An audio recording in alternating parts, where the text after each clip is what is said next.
Money, money, money. Let me say it a fourth time. Money. You need it. It's how the world works. Let's just be honest. What we don't want is to make money our idol. Okay. That's not what it is. Money's a tool. But in this business, you do have to have it. I'm going to go a little bit more into that right now.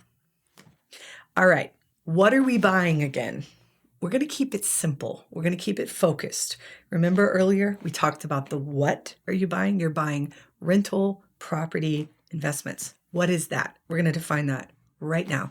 Single family homes. We have what we call a buy box criteria for our first time rental property investors. This is our buy box criteria. It's a single family home, brick, on about 1/6 of an acre. Here's a tip. An acre is 43,560 square feet. Okay, so divide that by 6. That's about 1/6 of an acre. All right. You want a 2-car attached garage. You want a fence, preferably a 6-foot minimum privacy fence, wood. Okay. If there's a chain link fence there, that's okay. You can replace it, but preferably would be a wood 6-foot privacy fence. About 1,700 square feet, roughly. Could be a little bigger, could be a little smaller, a couple hundred square feet up or down. You need a 3-bed, 2-bathroom home. That is a perfect first property buy box criteria. And the age of construction, you want it to be about 20 years or newer. The newer, the better. All right. And that is what we call our buy box criteria. That is what you're going to be looking for. We're not going to be buying condos. We're not going to be buying townhomes. We're not going to be buying duplexes, triplexes, quadplexes, or apartment buildings. We are buying a single family home with that criteria. That is your goal. If you have to adjust a little bit, that's okay. But that's how you're going to get the best entry into this business. You want to keep it simple. You're going to grow from there. Trust me. But don't put the cart before the horse. Like I mentioned earlier, you're going to need 25 to 40% of a down payment for the loan that you're going to be doing, a 30-year fixed loan. All right. You're going to need that. In addition to that, you're going to need a reserve account. All right. So that's a savings account. We call it a reserve account. That's at least 6 months of what you need to run your life and your family. All right. Plus, we would like to see 6 months of what it costs to own the property. That's 6 months of the mortgage payment, taxes, insurance, HOA dues. If the property sits vacant for 6 months, we want you to be okay. So 6 months of what you need to live plus 6 months of what you need to run your first rental property. That is the goal. Okay. That is the goal. Now, if you start without that 6-month reserve, okay. However, get that in your savings as soon as you can. That is your new goal. Okay. Once you close on the home, replenish your reserve account. It's not a savings account. It's a reserve account. All right. If you have to dip into it, grab what you need to grab and replenish it as soon as you can. All right. I have always had a reserve account of at least $100,000 because that's what it takes me to run my rental properties and my businesses and my life for most of my time. And that's just my number. I call that my zero. All right. Now that takes a cadence to do that. You might have to get an account in another bank that isn't brick and mortar, that is an online space where you can't just go to the bank and take out money from that account. I actually had to do that for many years as I was learning the talent and the skill and the habit and the cadence of not taking money out of my savings account. Okay. So this is not your money. You don't need to think about it like that, but this is the bucket for if things go wrong, you're covered. Like for example, remember COVID? Let me tell you, I'm glad I had that reserve account during that. Remember the Great Recession? I'm glad I had that reserve account during that. I probably wouldn't have made it if I didn't. I cannot stress that enough. Okay. All right. So earlier I mentioned hard money. Remember I said we don't want to match a short-term debt tool with a long-term asset, which is a rental property. It's always a long-term asset. Actually, a long-term asset is defined as anything you hold over 1 year. Well, you're definitely going to be holding this over 1 year. So you never want to match a short-term debt with a long-term asset. Okay, I think I've made the point there. But hard money is a short-term debt tool. That's typically what investors get when they flip properties, right? Because a flip property is usually a much shorter term and liquidation schedule, okay? The key in flipping is you want to get your money back as quick as you can. Hard money loans typically come from private individuals or non-Freddie Mac or Fannie Mae approved lenders, which are most lenders that you're probably aware of, like Wells Fargo, Bank of America, Chase, and the thousands of other even smaller lenders. Like one that we work with called Absolute Mortgage right here in Dallas, Texas. But nonetheless, the hard money you have to pay back on a very short window, 30 days, 60, 90, 120, 6 months, a year. Rarely you get it longer than a year. And the interest rate is always much higher, 10%, 9%, 15%, sometimes 20%. It just depends. And you have to have some level of equity, and the hard money lender puts a lien on the property, just like the traditional mortgage lender will. But that's okay, because that is how it works when you take loan from a lender from a bank. Okay, so that's kind of how the down payment and the reserve work. Both of those are very important and they're very key. But again, if you're buying a $350,000 home, you're going to need 25 to 40% of that, plus 6 months of whatever it costs to run that property, whatever those hard costs are, in the bank as your reserve, and that's your goal. If you don't have that going into the purchase of the property or when you close, you want to get to that goal as soon as you can. Let's talk about something that really helped shape my mind around money. FIRE.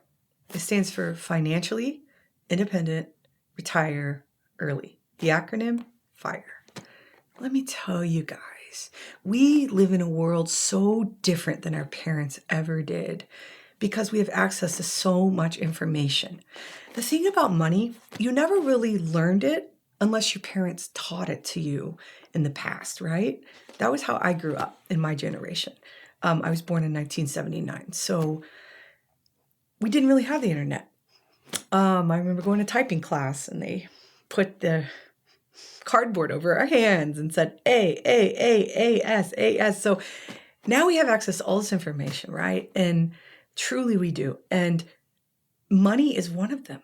And you can learn money online, and it's just unbelievably abundant.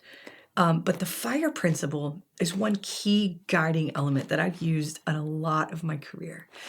So this guy, Pete, out of Colorado, he's known as Mr. Money Mustache.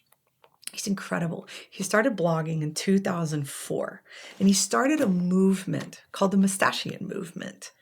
And what he did was he started to teach that if you make an income, a lot of people have what's called income creep, and they want to live on that income up to the max of what they make. So if they make $70,000 a year, they want to live on $70,000 a year. It's almost a game to see, oh, we got to spend all that money that we make.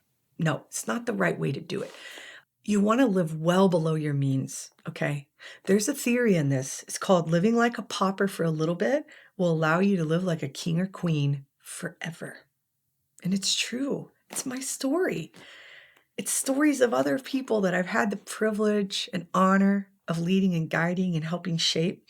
I've learned from them. They've learned from me in real estate investing and in other investments as well, in just the game of money. So if you live below your means, it's the most freedom you could ever have.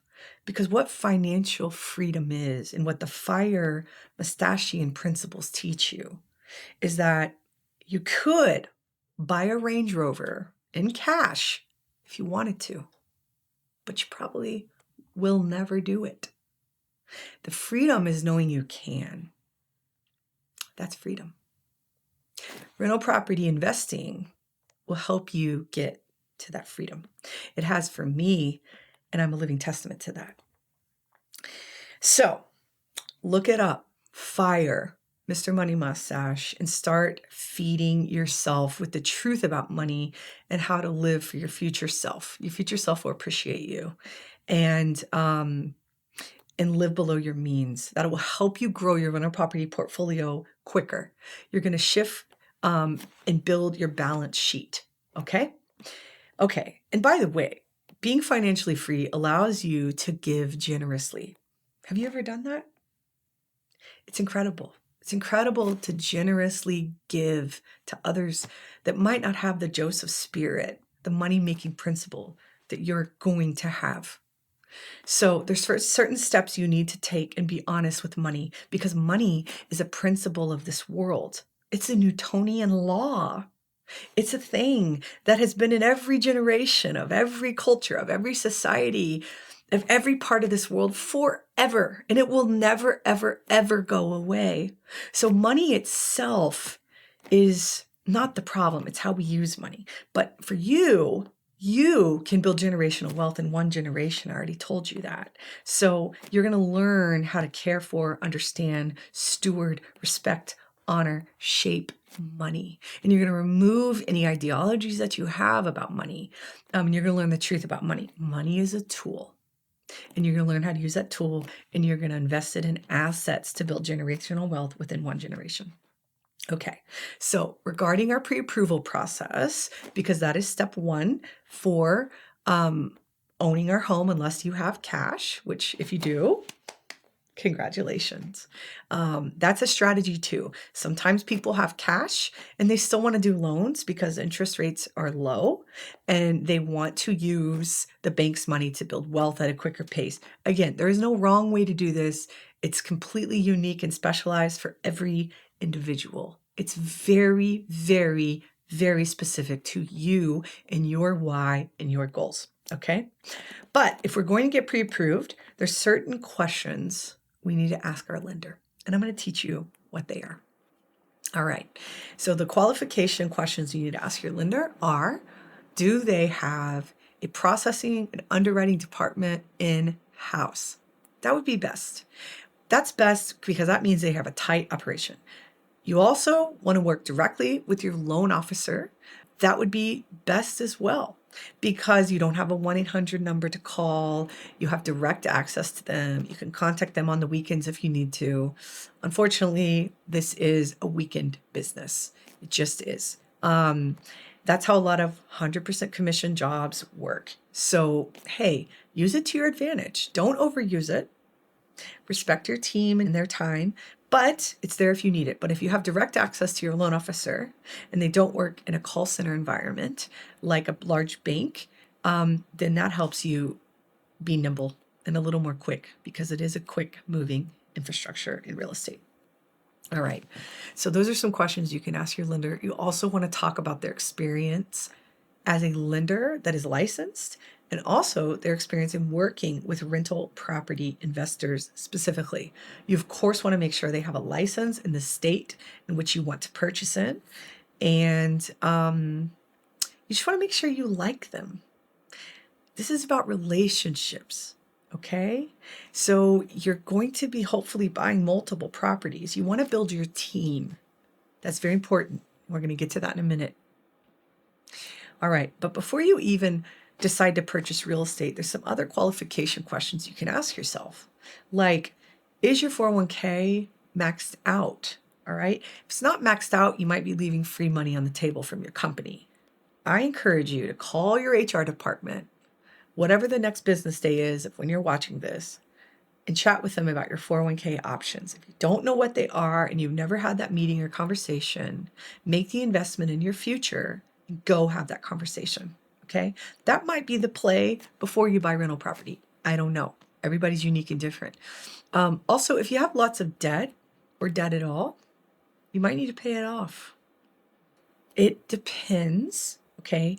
What is debt?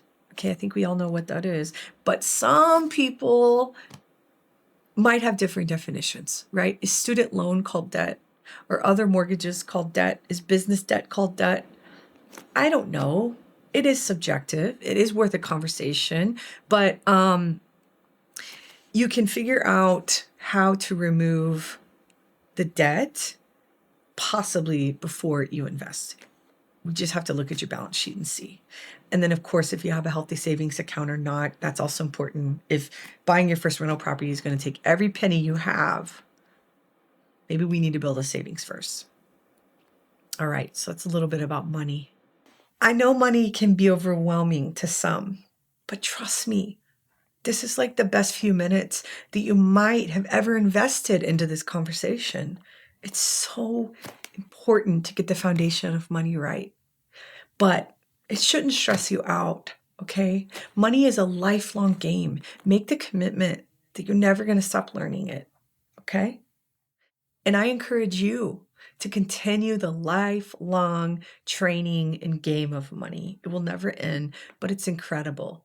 Remember, for the love of money is the root of all evil, not money is the root of all evil.